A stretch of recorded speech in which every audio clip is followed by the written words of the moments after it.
Hey, do you guys want to win a PS5 with Madden NFL 21 and NBA 2K21? We'll be announcing the winner as soon as they come out, so be sure to leave a like, comment, subscribe, and turn on notifications to enter the giveaway. Trying to assemble the best possible team is not an old activity, as we've seen how all major competitive sports have made these practices with relative frequency. The NBA is perhaps the most notorious league when it comes to super teams, but contrary to what many people believe, this didn't start with LeBron James joining the Miami Heat 7 years ago. The association has a marvelous history, where there are several episodes in which the fate of a team was about to change, but never happened due to complications. Today we're going to take a look at those moments that could take some teams to another level and were so close to happening, but never became official. Kobe Bryant, Kevin Garnett, and Paul Gasol, 2007. 13 years ago, a huge movement could have taken place in the NBA when the Lakers almost acquired the services of one of the players that defeated them a year later, playing with their maximum rivals, the Boston Celtics. In 2007, the Lakers were set to trade both Andrew Bynum and Lamar Odom for Kevin Garnett. Los Angeles would have had a core of Kobe, Garnett, and either Paul or Marc Gasol. Besides, as we said first, this would have worked better for them, as Garnett was a very important piece in the Boston Celtics title in 2008, playing against the Lakers precisely. LeBron James, Dwayne Wade, and Derrick Rose, 2010. Before he joined the Miami Heat, there were several rumors about LeBron James and Dwayne Wade almost joining the Chicago Bulls, commanded by Derrick Rose, Joakim Noah, and Luol Deng back in 2010. James and Wade were at that stage of career when you can only improve through every game, and Derrick Rose was barely playing his third season as a pro. If they were able to play together, that year the Big Three would have taken everything. If Bosh never committed to go to Miami, this would have been a really good new beginning for the Bulls, and a guaranteed championship for Rose. Dirk Nowitzki and Shaquille O'Neal, 2004. After all the problems Shaq had with his former teammate Kobe Bryant, both O'Neal and the Lakers decided to send the big guy to another team. Fortunately for Miami fans, the lucky team was none other than the Heat, where O'Neal created one of the best associations in the league with Dwayne Wade. However, during that time, the Mavericks were seriously going after Shaq in 2004. If the Lakers took the decision of sending O'Neal to Texas, we could have seen prime Shaq and Dirk Nowitzki playing together. Imagine if they both led the Mavs during the best years of their career. There's no way this duo wouldn't have gone 82-0. Kobe Bryant, Chris Paul, and Dwight Howard, 2011.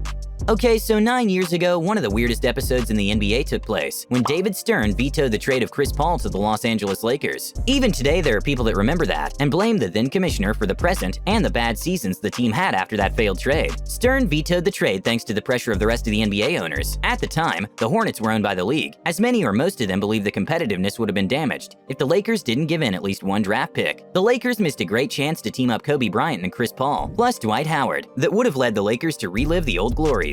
Instead, they traded Steve Nash, and even though the Canadian player had a remarkable career, we couldn't see the best of his game in California. Michael Jordan, Hakeem Olajuwon, and Clyde Drexler, 1984.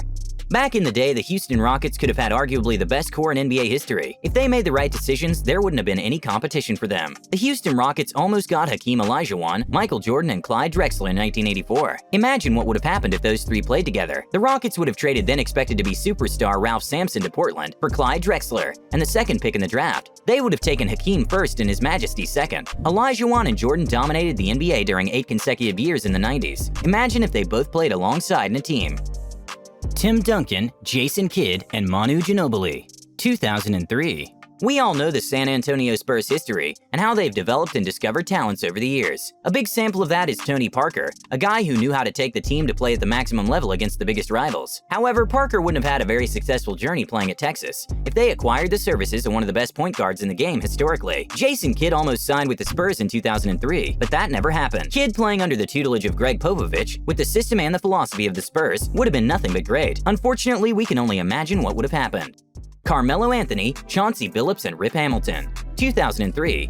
It is odd trying to define how this move would have gone, but plenty of people think it was the right one to make. During the first half of the past decade, the Detroit Pistons found the way to become a competitive team that defeated every rival, thanks to their suffocating defense. However, they always missed something to become a real dynasty in the league. Albeit this happened even before they reached the NBA Finals against the Lakers. The Detroit Pistons picked Darko Milicic over Carmelo Anthony in the 2003 draft. Melo has proved his value over and over again, but failed due to the lack of supporting cast in their teams. Nevertheless, a lot of people think it probably would have been a disaster because of Larry Brown and his thoughts, but who knows? The only team Detroit missed during those years was a player who could score easily, and Carmelo was the right candidate.